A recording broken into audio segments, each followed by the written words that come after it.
अब AC bridge की मैं बात करूं तो अब यहाँ पर मैं क्या, जैसे पहले डीसी सोर्स लगा हुआ होता था, अब मैं यहाँ पर एक एसी सोर्स लगा दूंगा व्हीटस्टोन ब्रिज के किनारे। ठीक है। और ये जो रेजिस्टेंसेस पहले हुआ करते थे, मैं उनको इम्पीडेंस बोलूँगा। ठीक। इसको डेराइव करने का भी तरीका ये हो सकता है कि हम I1 और I2 करंट निकाल लें, ये वाला करंट I1 बोल दें और ये वाला करंट I2 बोल दें। तो I1 क्या होगा, V phasor upon Z1 phasor plus Z3 phasor. ठीक। और I2 होगा V phasor upon Z3 phasor plus Z4 phasor. ठीक। सब कुछ सॉल्व करके एकदम। तो अब हम इसको पोटेंशियल दोनों लिख सकते हैं, A B potential minus is equal to B C potential. यहाँ का पोटेंशियल यहाँ का पोटेंशियल बराबर होगा। उसी केस में क्या कहते हैं, ये करंट फ्लो करेगा, मतलब सेम करंट फ्लो करेगा। तो हम इसको कह सकते हैं कि Z1 upon Z1 plus Z3 is equal to Z2 upon Z3 plus, यहाँ Z2 होना चाहिए मेरे ख्याल से, यहाँ Z2 upon Z2 plus Z4। ठीक। इसको अगर हम सॉल्व करेंगे तो हमको, ठीक, अब इसको पलटेंगे। इसको मैं लिख सकता हूँ Z1 plus Z3 upon Z1 is equal to Z2 plus Z4 upon Z2। ठीक। तो ये हमें मिल जाएगा Z3 upon Z1 plus 1 is equal to Z4 upon Z2। और फाइनली इससे हम ये लिख पाएंगे Z1 upon Z3 is equal to Z2 upon Z4। और एक और तरीके से इसको हम रिप्रेजेंट कर सकते हैं, जो जनरली लिखा मिलेगा, Z1 into Z4 is equal to Z2 into Z3। ठीक है। ये फेजर है सब, मतलब इसमें थीटा वीटा सब इंक्लूडेड है। अब इसी को ना मैं थोड़ा और डिटेल में जाना चाहूँगा। इसी को और थोड़ा डिटेल में अगर डिस्कस करें, ये Z1 Z4 equal to Z2 Z3 हो गया। तो हमें पता है, अगर इसे मैग्नीट्यूड फॉर्म में लिखें, Z1 e की पावर आई थीटा या जे थीटा बोल दो, j theta 1 into Z4 into e की power j theta 4 is equal to Z2 into e की power j theta 2 into Z3 into e की पावर जे थीटा 3। ठीक है।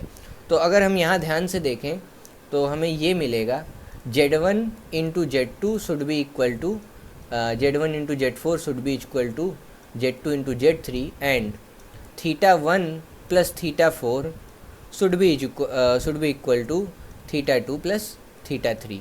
तो ये हमने फेजर और एंगल सबको बैलेंस कर दिया। तो एसी में क्या होता है, फेज बैलेंस की भी कंडीशन आती है।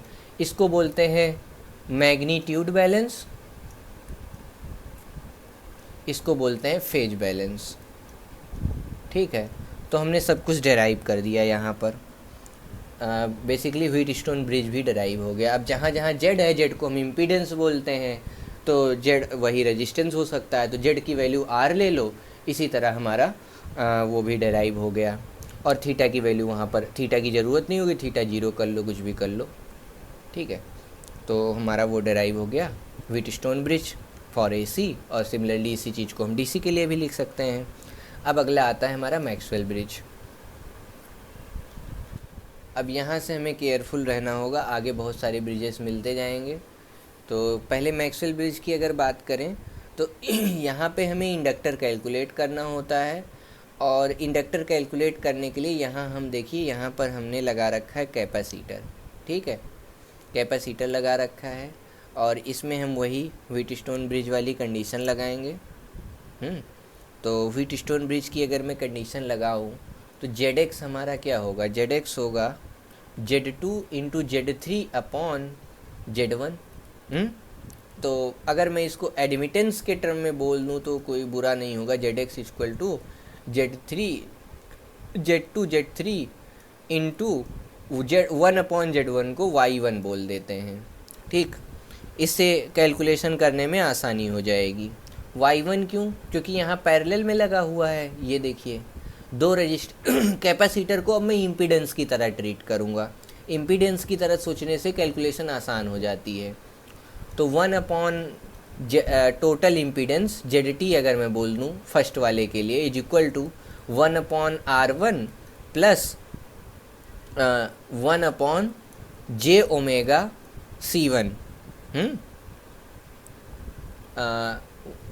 एक मिनट, 1/XC, ठीक है, 1/XC बोल देते हैं, j⍵XC जो भी कहना चाहें।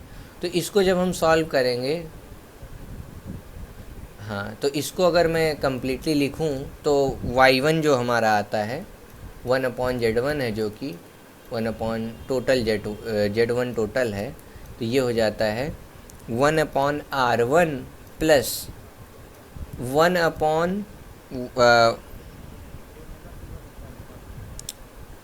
1/XC, ठीक है, 1/XC। XC की वैल्यू होती है 1 डिवाइडेड बाई j⍵C1। तो इसको हम लिख सकते हैं y1 equal to 1/R1 plus j⍵C1। तो y1 हमको मिल गया।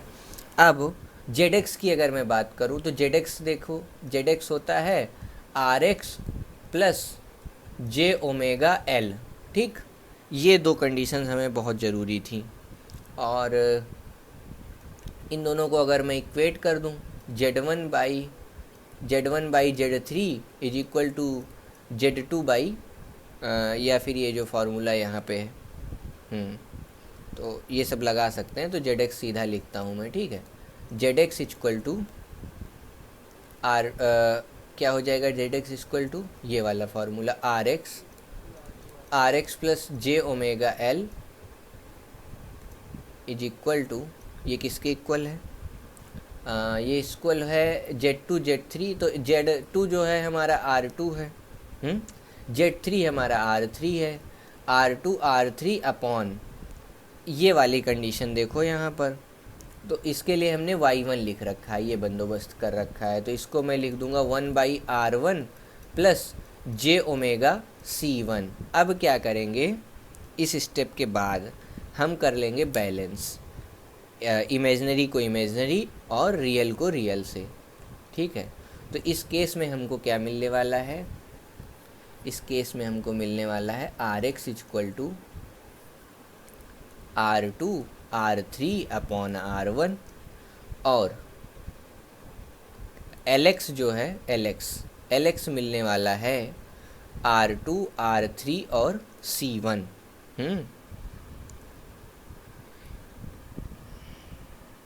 तो इस प्रकार हमारा मैक्सवेल ब्रिज हो गया। अब अगला है हमारा हे ब्रिज। हे ब्रिज मैक्सवेल ब्रिज से क्या अलग है, यहाँ पर ध्यान देने वाली बात है, यहाँ रजिस्टर और कैपेसिटर पैरेलल में दिख रहे थे। इस वाले केस में रजिस्टर और कैपेसिटर हमको सीरीज में दिख रहे हैं, ठीक है।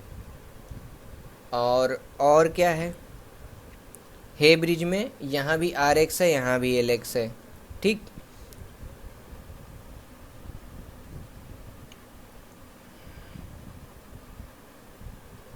अब क्या करूँगा मैं, अब मैं वही वाली कंडीशन लगाऊंगा व्हीटस्टोन ब्रिज की।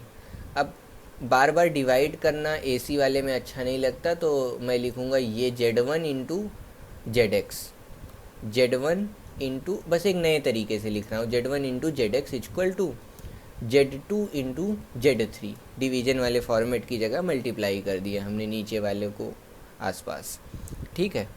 तो अब मैं लिख सकता हूँ Z1 क्या होगा, पहले अगर मैं Z1 की बात करूँ तो Z1 क्या लिख सकते हैं, ये अब C यहाँ पर सीरीज में है, C यहाँ पर सीरीज में है, तो टोटल इम्पीडेंस को ऐड कर देना है, R1 प्लस 1/j⍵C1। J ऊपर जाएगा तो माइनस J हो जाएगा, ठीक है।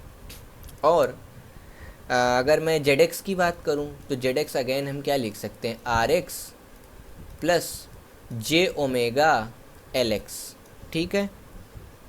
अब क्या करें, अब ये करेंगे हम, अब ये सब ला करके, अब जो हमारा Z2 है वो R2 है और Z3 है वो R3 है, इसी को यहाँ पे पुट कर देते हैं, Z1 इंटू ZX करते हैं, R1 प्लस, अब माइनस में J को ऊपर भेज रहा हूँ तो माइनस हो जाएगा, minus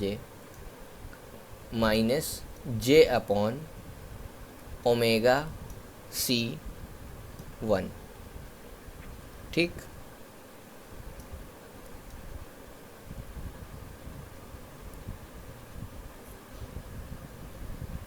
multiplied with R x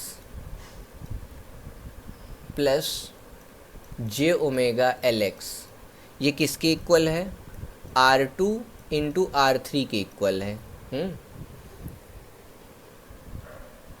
चलो मल्टीप्लाई करते हैं, R1 into R X, R1 into R X, ठीक।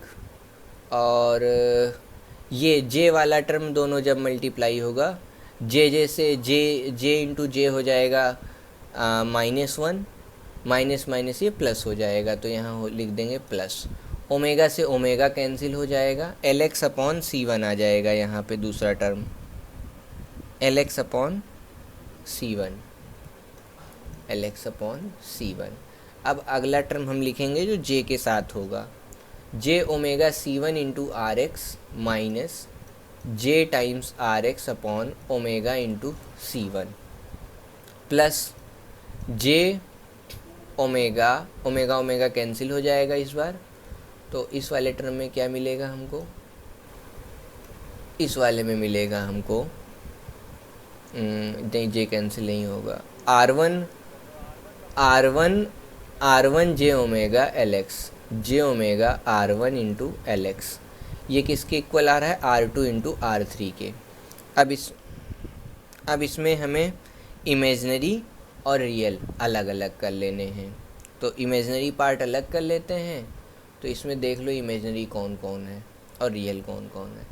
ये इतना रियल है, ये इतना रियल है, तो हम लिख सकते हैं R1 R x plus L X by C one equal to R2 into R3।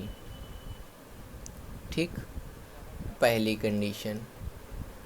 और दूसरा ये लिख सकते हैं, ये वाली कंडीशन, इसको क्या कहेंगे?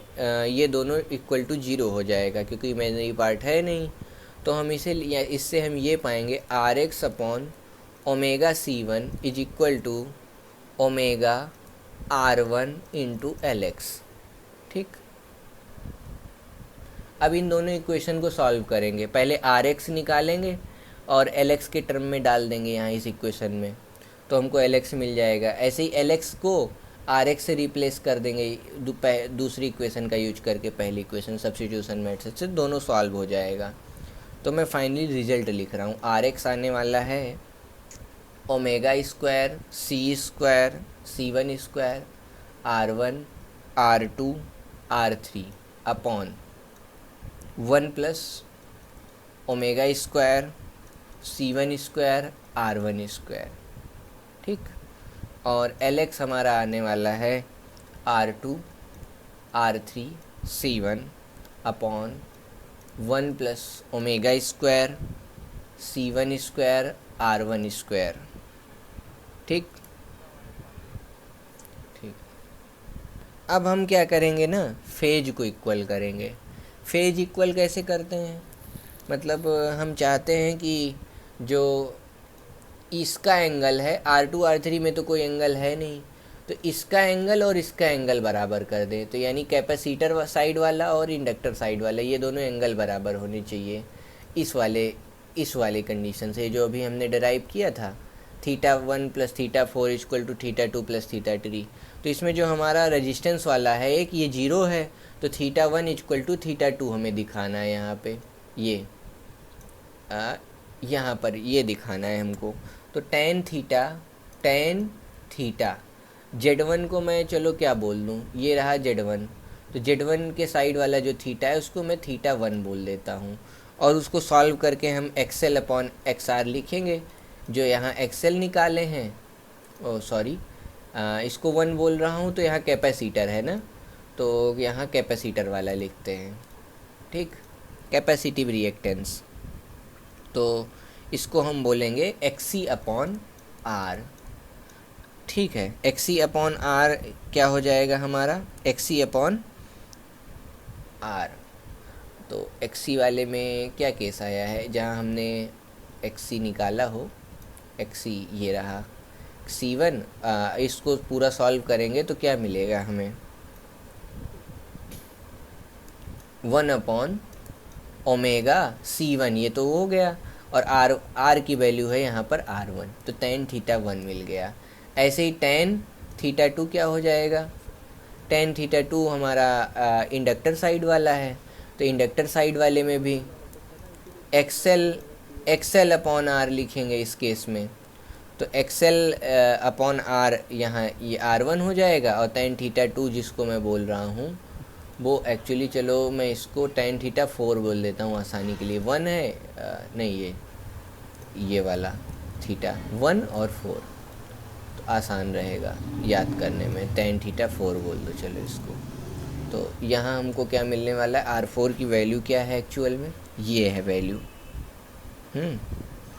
तो omega time LX upon RX, ठीक है, और इसी को हम बोलते हैं अपना क्वालिटी फैक्टर। ठीक, अब इन दोनों को अभी डिवाइड करके क्वालिटी फैक्टर निकालते हैं चलो, और जब ये दोनों इक्वल कर देंगे, इसी को हम बोलते हैं tan थीटा, इंडक्टर वाला है tan थीटा L बोल दिया, और इसी को बोल दिया tan थीटा C। अब इन दोनों को इक्वल कर दो, अच्छा ये इंडक्टर है, उल्टा लिख दिया मैंने, ये tan थीटा, यहाँ कैपेसिटर है तो इसको थीटा C, tan थीटा और L। ठीक, एक को हम इसी में क्वालिटी फैक्टर बोल देते हैं LX वाले को। तो चलो क्वालिटी फैक्टर निकालते हैं, ये वाला फॉर्मूला यूज करेंगे क्वालिटी फैक्टर निकालने के लिए। तो हमें क्या क्या ज़रूरत है, अगले पेज पे ये ज़रूरत है, ये ले लो ऐसे, और तो LX क्या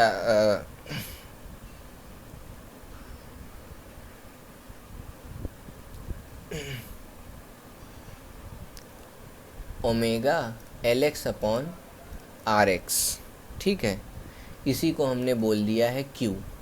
ठीक, तो अगर मैं RX की बात करूं या LX की बात करूं, तो LX को हम क्या लिख सकते हैं, LX equal to R2 R3 C1 upon 1 plus omega square C1 square R1 square.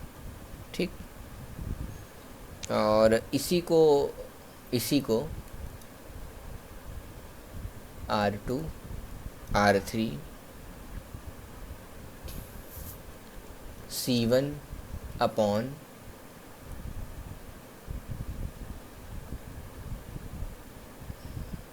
1 plus, कई जगह कैपेसिटर वाले टर्म को भी क्वालिटी फैक्टर बोल सकते हैं, बोल देते हैं। तो 1 अपॉन ओमेगा C1 को अगर मैं क्वालिटी बोलूँ, अगर मैं इसको भी Q के बराबर मान लूँ, 1 अपॉन, मतलब ये सारा इक्वल है ना आपस में, tan theta 1 equal to tan theta 4 है, मतलब ये दोनों वैल्यूज आपस में इक्वल है, तो इसकी जगह मैं ये लिख सकता हूँ 1 अपॉन ओमेगा C1 R1, तो इसको मैं लिख सकता हूँ ओमेगा C1 और R1।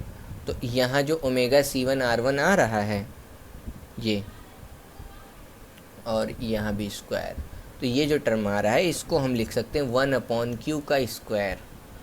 ये अब इस Q स्क्वायर को अगर हम हाई कॉयल है, फॉर हाई कॉयल के लिए Q की वैल्यू बहुत ज़्यादा होती है। ठीक है, मतलब अच्छे हाई Q कॉयल के लिए, एक अच्छी कॉयल अगर हम यूज कर रहे हैं, तो अगर हम बोलते हैं उसका क्वालिटी फैक्टर ग्रेटर देन 10 है, ठीक, तो उस